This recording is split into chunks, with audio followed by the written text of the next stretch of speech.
This is ABC 7 News at 6. A person is dead tonight after severe storms swept through the area. Good evening and thank you for joining us. I'm Beth Jones. The person died during the height of the storm that came through Penobscot County this afternoon. Penobscot County Sheriff Troy Morton says the victim was driving north on Route 15 in Corinth a little after 1 when tree limbs came crashing down on the car, with one going through the windshield. It struck the driver. They died at the scene. 2 children were also in that vehicle. We did also have another motorist in the area that witnessed the crash, and the vehicle had continued northbound after being struck by the tree. The second motorist knew that the folks were in danger and was able to stop that car from continuing on. Morton says one of the children in the back in a car seat was treated and released. The second child was taken to the hospital with minor injuries. Morton says there were treacherous driving conditions at the time of the crash and for the emergency crews that responded as well. Sheriff Morton says they are not sure if the tree was struck by lightning or if wind caused the limbs to fall. That investigation is ongoing. Well, those fast-moving storms swept across the entire region, bringing dangerous conditions and damage. As you can see from some of the pictures posted on social media, they also caused a lot of damage with trees falling on roads and homes. It brought down power lines in many areas. On MDI, for example, the storm wreaked havoc around the island, triggering many emergency responses. According to the Mount Desert Islander, a sailboat caught wind and actually capsized in Gilpatrick Cove. All aboard were pulled from the water safely. At 2:30, right after the storm came through Bangor, Central Maine Power was reporting more than 38,000 customers without power. Versant had close to 14,000, and we've seen those numbers go up. Now, as far as current outages, Central Maine Power says it has deployed crews to respond to more than 40,000 power outages caused by those severe storms. They say more than 5,000 have already been restored, but as you can see on your screen, they're currently working on 44,000 customers affected by outages. Versant seeing over 15,000 at this time, so quite a lot of work ahead for power crews at this time. Always an important reminder to slow down when you're passing power crews on the road, and of course, stay away from any downed power lines. And now let's pause, folks, to peek outside and get a first look at our forecast. All right, thank you. Tick and Mosquito Guard. We stop ticks 207-263-3421. Let's talk weather out there for us today. Highs a bit cooler than yesterday. Highs back upper 70s today, a few mid 70s out there as well. Below average, the average high by 81. We did not quite get there for today. All right, the wind out of the west, northwest throughout the day today. Got a little gusty too. We had a few wind gusts near 25 miles per hour. That wind's going to go calm for a couple hours again tonight. You know what that means. Dense fog is likely once again. We had some rain showers across the area today, some much needed rain showers across the area. It's all kind of pulling out of here now. Behind it, we'll get a dry day for tomorrow, followed by the return of some more rain, off and on rain showers on Saturday, courtesy of this system over here. Our forecast then for tonight, though, is partly cloudy skies or decreasing clouds, some fog late with low temperatures down near 57. Your full forecast is coming up. Authorities say the person injured in a camper explosion in Ellsworth earlier this week has passed away. The explosion and fire happened at about 3 p.m. at 253 North Street. City spokesperson Amy Kenny said when crews arrived, they found a bus converted into a camper parked next to a home that had sustained severe damage from an explosion. She says emergency crews put out the fire and had attended to one victim who escaped the bus prior to their arrival. She said the preliminary investigation determined the explosion originated in a cabinet beneath the propane range, and investigators believe the most likely ignition source was the electric compressor motor of a nearby refrigerator. The office of the State Fire Marshal says 59-year-old Bruce Spencer of Ellsworth has died as a result of injuries sustained in that fire. Staying in Ellsworth now, a group of residents in the city has been working for weeks to put on the ballot a measure to recall several city council members. It remains unclear, though, whether they received enough community support to do so. The City Council Recall Committee was formed by several locals in an attempt to remove multiple members of Ellsworth's governing board. Those on the committee stated this was in response to high levels of spending. They petitioned locals for weeks and needed just over 1,200 signatures to be successful in getting the measure on the ballot. According to city officials, the results should be announced by Tuesday, but it appears they did not make the goal. No, this has been part of our democratic process, and the petitioners appear to not have obtained the required number of signatures needed per the charter of 1279. Our clerks are going to continue to do their due diligence and validation. We reached out to members of the recall committee for comment, but we have not heard back as of this broadcast. State leaders, policy experts, and advocates gathered for the 8th annual Opioid Response Summit in Bangor today. While state data shows Maine is on track for a 4th consecutive annual decrease in fatal overdoses, advocates say several threats still loom. Our Grace Blanchard has more. Building hope, honoring progress, and inspiring change. That was the theme of the 8th annual Opioid Response Summit. In our most difficult moments, we turned despair into resolve. Governor Janet Mills is urging Maine people to sustain the commitment to fighting substance use. Well, I hope they continue the coalitions we've been building, the relationships we've made, and over time, the cabinet level response to the opioid epidemic. In 2019, the governor signed an executive order to implement immediate responses to Maine's opioid epidemic. In 2024, Maine recorded its largest decrease in drug overdose deaths since 2018. Recovery community centers, I believe there was 2, and now there is 1 in almost every county in Maine. While state data shows Maine is on track for a 4th consecutive annual decrease in fatal overdoses, not all parts of Maine are seeing improvement. These are people's brothers, sisters, mothers, fathers, children, everything, just dying on our streets. Cities like Portland and Bangor have not seen an improvement in overdose mortality in the last 2 years. I think in Portland and Bangor, it's housing. It's also the fact that the people that are probably most severely ill gravitate to the service centers. With an election this November and continued threats to services and Maine Care funding, advocates say it's more important than ever to continue addressing the crisis. So we're honoring all of that work while also looking forward to what comes next and ensuring that that work continues regardless of who is in the Blaine House. In Bangor, Grace Blanchard, ABC 7 and Fox 22 News. If they can't reform this agency, then it must be abolished. Those were the words said by Governor Janet Mills following today's opioid summit, where she talked with reporters about the fatal shooting by Immigration and Customs Enforcement in Biddeford Monday morning that killed 25-year-old Colombian native Johann Sebastian Duran Guerrero. Governor Mills is also questioning the Secure America Act signed by President Donald Trump last month, specifically granting nearly $70 billion in funds for ICE and Customs and Border Patrol over the next 3 years.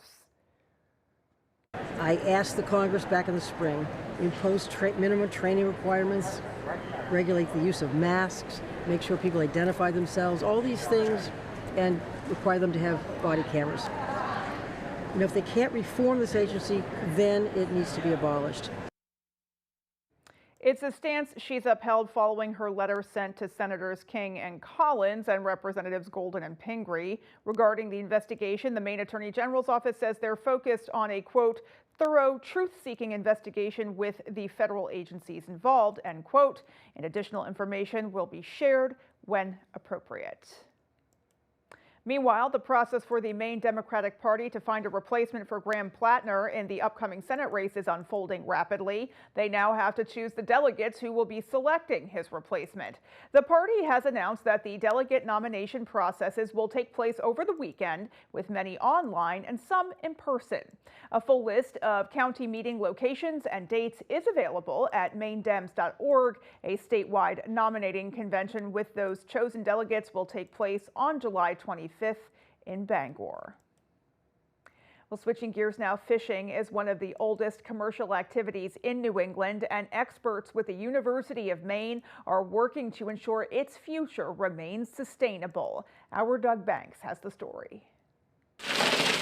For the 14th year in a row, Maine harvested over $500 million in seafood. We have about 7% of the coastline of the United States, and we produce 25% of the value in seafood. On Wednesday, it was announced that a team at the University of Maine has joined a slew of fellow institutions to build a sustainable and technologically advanced New England seafood economy. According to UMaine oceanography professor Damian Brady, one of the many ways they'll conduct their research is by deploying more than a dozen low-cost water quality sensors that will report various data in real time. The point of this project is to bring technological innovations, whether it's robotics, AI, low-cost sensing, to this industry to help expand its production and its value. Their project is one of 12 regional innovation engines, and the only one that's dealing with seafood, aquaculture, and fisheries. It's funded by the U.S. National Science Foundation for $15 million over the next 2 years. It's possible this becomes $160 million over 10 years. In Maine,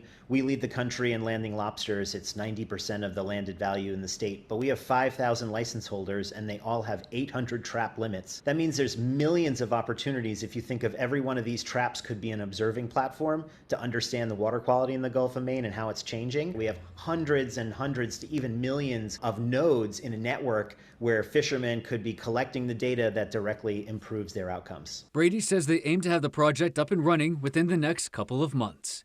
Doug Banks reporting for ABC 7 and Fox 22 News.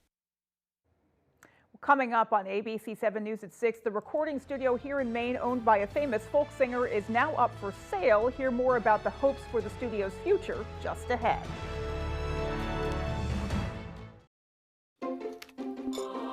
Your internet experience feels different, ultra reliable, lightning fast.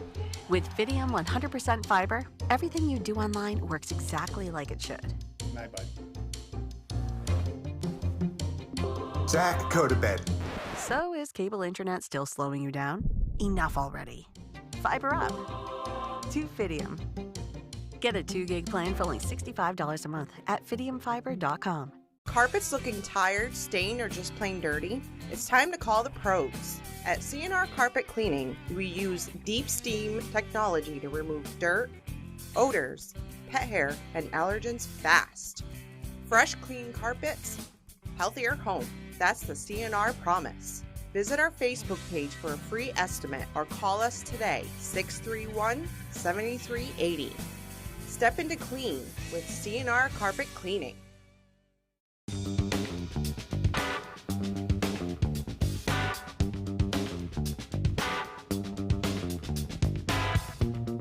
Roto-Rooter has served the greater Bangor area and beyond for 35 years, offering plumbing, hydrojetting, snaking, descaling, video inspection, and grease interceptor cleaning services. For all your residential and commercial clogs, call Roto-Rooter today, 990-1234. And away go troubles down the drain. Roto-Rooter. On the Road, broadcasting the news at 6, live from Lincoln, is brought to you by Daddy and Daughters. Come and see us at our Lee location and turn your scrap into cash. Coastal Auto Parts, your local Napa Auto Parts dealer with 30 locations, owned and operated by a Maine family that cares. Steaks and Stuff in Lincoln is your local community supermarket. Live from the Maine Lobster Festival in Rockland, it's the Lobster Crate Races. Watch fearless racers dash across floating lobster crates. Will they make it or take a spectacular splash? Who will stay on their feet and who will take the plunge? Don't miss the Lobster Crate Races live from the Maine Lobster Festival, Sunday, August 2nd at 2 p.m. only on Fox 22. You're watching ABC 7 Bangor.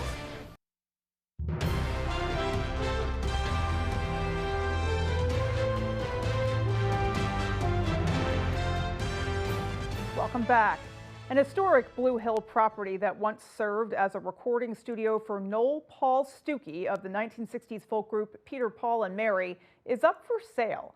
Our Grace Blanchard sat down with Stuckey and the current owner to talk about its past and future. I remember standing out on that concrete platform and singing, "The building block that was rejected became the cornerstone of a whole new world. And that's where the name New World came from, and that became the name of the recording studio. Noel Paul Stuckey of the 1960s folk band Peter, Paul and Mary spent countless hours recording music in what has become known as the historic hen house in Blue Hill. Tim Sample, the main comic, I edited and produced some of his work up here, and then and I did at least 3 or 4 albums of mine were done out of this studio with a group called the Bodyworks Band. Stuckey purchased the abandoned chicken house in the early 1970s. It went on to house his recording studio, a radio station, animation studio, and more. And this is the actual studio itself.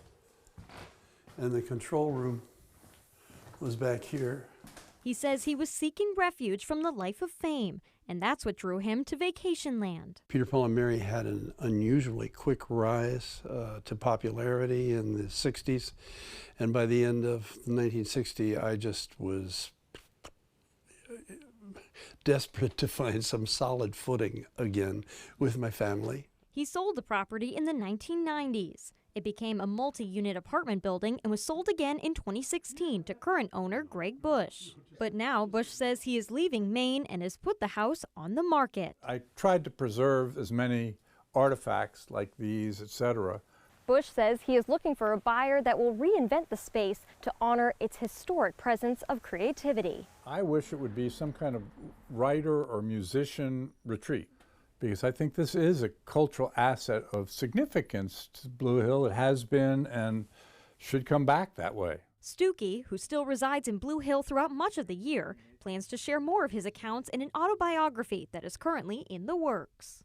I'll never drive by it without taking a deep breath of pride in that what began as a kind of a discarded piece of real estate became a center for an artistic community and continues to provide some worth to the community.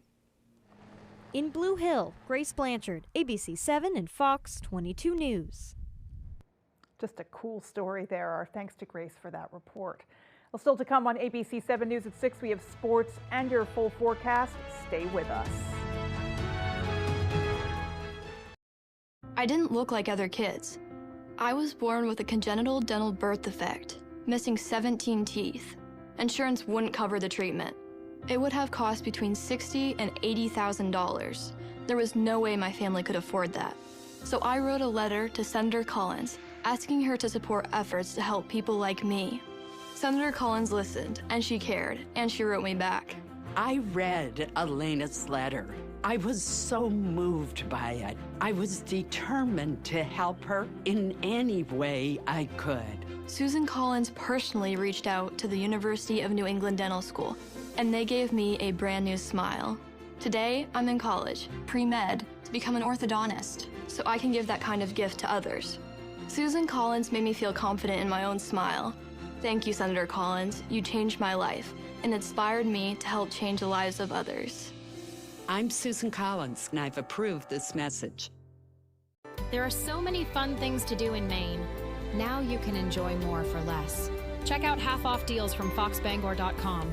Located on Wilson Street in Brewer, Yoshi Japanese Restaurant, where you'll find only the best sushi, Asian favorites, and specialty crafted cocktails that will satisfy anyone. Try tatami seating for an immersive experience. Yoshi Japanese Restaurant, bringing delicious traditions to you.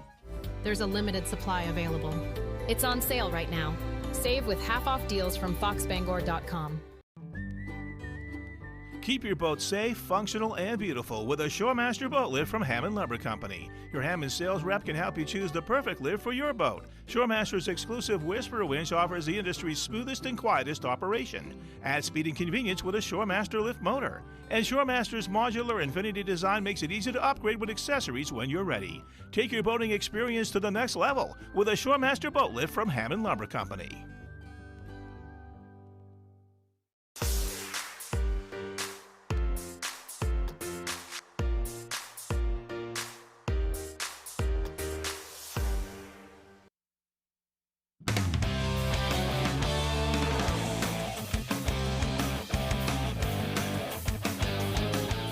Welcome back in, folks. This weekend, the 36th annual Lobster Bowl will be played at Lewiston High School, and it will be a special day for everyone, but especially John Bass, an East head coach, who will get to coach his son for the first and final time since Pee Wee football. Every one of these is special, and that's not just lip service. For Maine high school football coaching legend Dan O'Connell, this week marks his 18th year involved with the Maine Shrine Lobster Bowl Classic. However, this year he serves as head coach, and to make it even sweeter, his son Matt is on the team. Just having him behind us and having him as a role model and a coach has been very special. For about 2/3 of those 18 years, Matt has been by Dan's side during Lobster Bowl week. At first, he was just a kid being a kid, but as he got older, he dreamt of the day he got the opportunity to suit up for the East squad. Since I was yay high, 8 years old, I've wanted to play in the Lobster Bowl. I've watched YouTube videos, all the Bangor guys can attest to it. They've been like, Maddie, why are you watching all these videos? I was like, because I want to be there. And I finally hit my goal, and obviously I'm not done playing football, but to play one more game for the cause and for this game would be very special. Only 45 of the state's graduating seniors from each region make up the Lobster Bowl roster, which whittles it down to the best of the best. Dan says seeing his son set then achieve a goal is what means the most. What I'm most proud of for Matthew is that when he first started coming here, he just thought it was a great week to just be on vacation and be around football. But as he got older, and especially once he couldn't come as much when he was in high school himself, it really meant something to him to be part of this. It was a goal of his. As a father, you not only watch your son grow up, but also those friends who were by his side the whole way. And there's a handful Dan gets to coach this week. Growing up, going to school with Maddie, obviously the other two that are here with us, Zach and Trey, I mean, you kind of grow into a special relationship. And then having Dan around, he's almost like a second father and a second coach, too. Watching these kids grow up that I've known since the younger levels is an emotional thing. I'm not afraid to admit I've teared up 19 times this week, maybe more, doing it now. But the special thing about this game is that you get that way for all of them. This has been a week 18 years in the making for the O'Connells, and they're embracing every moment with the 44 other honorary O'Connells up until Saturday night. Regardless of the outcome, I won't want it to end on Saturday. It will have to, but it's already been that fulfilling prophecy I thought it would be, and so much more.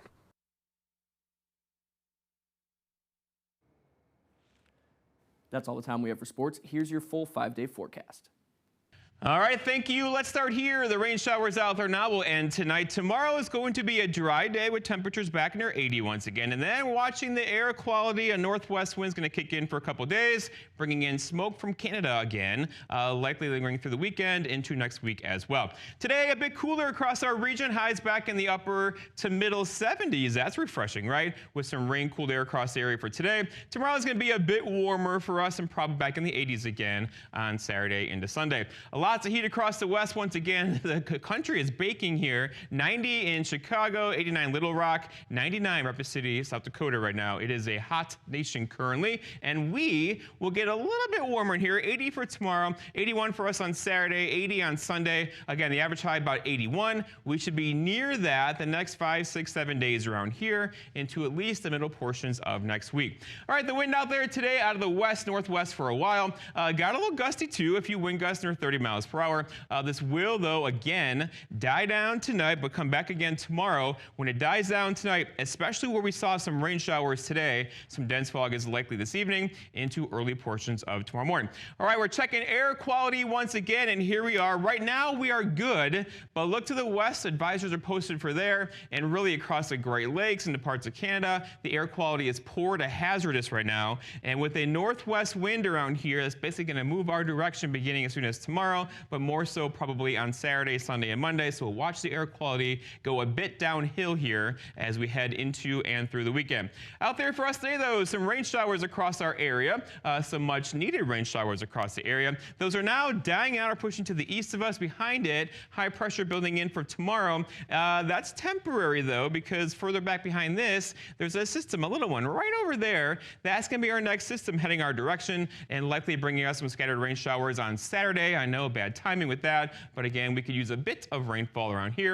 And then behind that, there's some more systems upstream here, and the pattern's kind of active here for us. Every couple days, some rain showers across the area. It looks like nothing heavy, though, or severe. Futurecast shows decreasing clouds out there for tonight. Some dense fog is likely after midnight. And then throughout the day tomorrow, we'll call it partly cloudy through our region, but then increasing clouds later on tomorrow evening will likely bring us some rain showers, most likely on Saturday afternoon and evening hours as well. I wouldn't cancel your plans Saturday. It's not going to be an all-day rain, but just know rain showers are back in the forecast, especially later in the afternoon on Saturday. Then the rainfall looks like this, so probably a quarter to a half inch of rainfall on the way, especially north and west of the Bangor area on Saturday into early portions of Sunday morning. Our forecast then for tonight, though, is partly cloudy skies or decreasing clouds. Look for low temperatures down near 55. For tomorrow, partly cloudy, a bit windy out there. That northwest wind could gust near 30 with high temperatures back up near 80.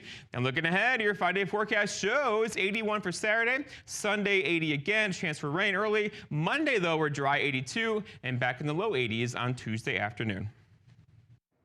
Thank you so much, Jeff. And there is still more local news ahead. Stay with us. The best decision I ever made was to jump in with 2 feet into healthcare. It fills my outside life, not just my career. It fills my heart, you know? I was interested in surgical technology and working in the OR because there's a little mystique behind it. You make very meaningful relationships with people. You're in situations that can be high stress, but you're all there together and you're there for the betterment of this particular person that's there. To be on the forefront of all of that, I think it's absolutely amazing. Got old metal and junk cars? Turn that clutter into cash at Daddy and Daughters. We make recycling easy, fast, and fair. From Skowhegan to Dover Foxcroft, from Troy to Lee, you can trust our certified scales and friendly service, offering top prices for junk vehicles in Maine. Whether you drop off or we pick up, Daddy and Daughters covers Central and Eastern Maine. Come see us at one of our 4 locations and watch your scrap pay off. Daddy and Daughters turn scrap into cash.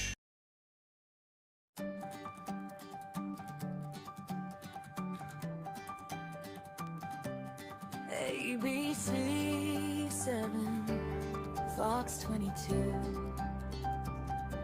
The place we call home, telling Maine stories wherever you roam. From sunrise shores to forests of pine, hard work, strong hearts, values that shine. From old towns to harbors, back roads to ocean blue.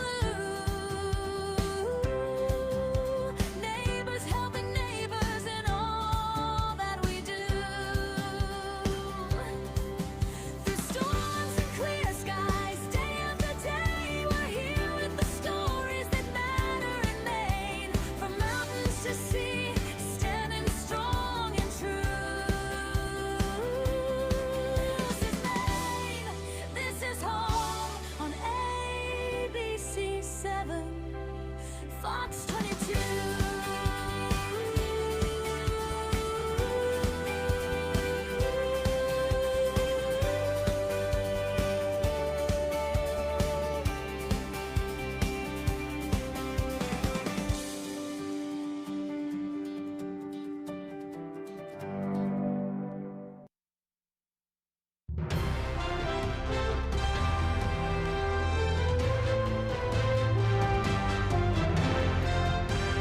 Finally tonight, high school students from across the state are learning to train service dogs at Thomas College's Canine Searching and Detecting Camp. Thomas College Professor of Criminal Justice and Security Mark Morsoles is running the camp and has been working with dogs for 4 decades. The program allows students to explore the possible careers involving canines, from therapy dogs to forensic science. What they're doing is they're learning to evaluate the dogs, their drive, their sociability, and their nerve strength. They're learning how to imprint them on an odor. One dog is going to be doing firearms work, so we expose that dog to gunpowder. Another one's doing live search, so we have runaways with humans. And the other one is going to be involved in therapeutic work, which I'm really, really excited about because there's a lot of stuff going on with the therapy dog world right now. Right. Here, have a treat. Well, Thomas College offers a minor in canine studies, which Morsoles says can tie in with majors like physiology, counseling, and criminal justice. The camp takes place every summer with no canine training experience. required. Sign me up. Alrighty, folks, that is going to do it for us. From everyone here at ABC 7 News, take care and have a great rest of your night.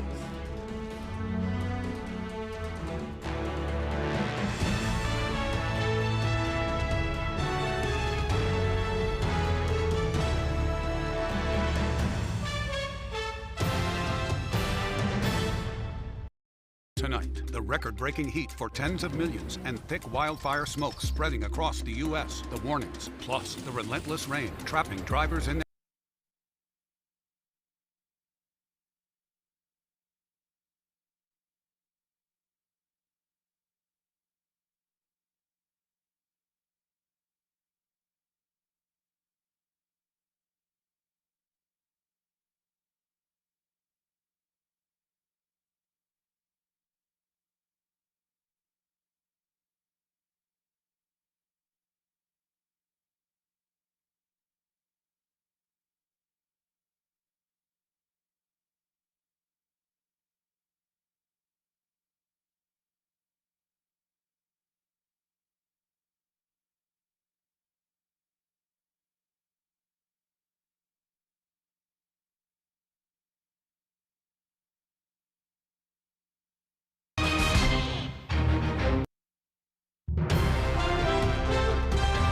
This is Fox 22 News Tonight.